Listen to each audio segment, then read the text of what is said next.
Good morning তোমাদের সবাইকে। আজকে সকালে একটু তাড়াতাড়ি আমাকে উঠতে হয়েছে, যদিও আমি আর্লি রাইজার। হ্যাঁ, যা বলছিলাম, আমাদের সামনের বিল্ডিংয়ে থাকে জয়ন্তীদি।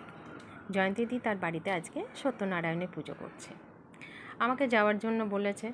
আর তাই সকাল সকাল স্নান সেরে পুজোটা করে নিলাম। আমার গাছে কি সুন্দর দুটো ফুল ফুটেছে, এই ফুল দিয়ে ঠাকুর পুজোটা করে নিলাম। আমি যখন এ বাড়িতে শিফট করেছিলাম, এখানে পাশেই থাকতো এক দাদা, যে রোজ আমাকে ফুল দিয়ে যেত।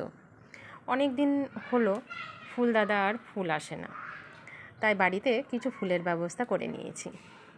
পুজোর কাজ কমপ্লিট করে ঘরের কিছু পেন্ডিং কাজ ও রান্নাটা তাড়াতাড়ি করে নিলাম।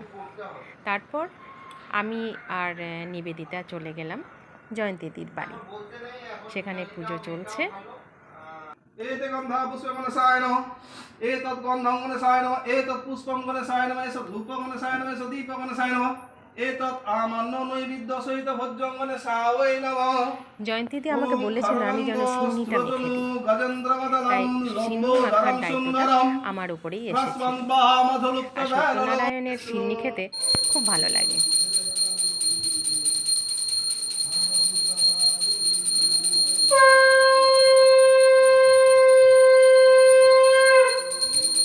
বাড়ির জন্য কিছুটা সিন্নি নিয়ে ফিরে এলাম। টাটা।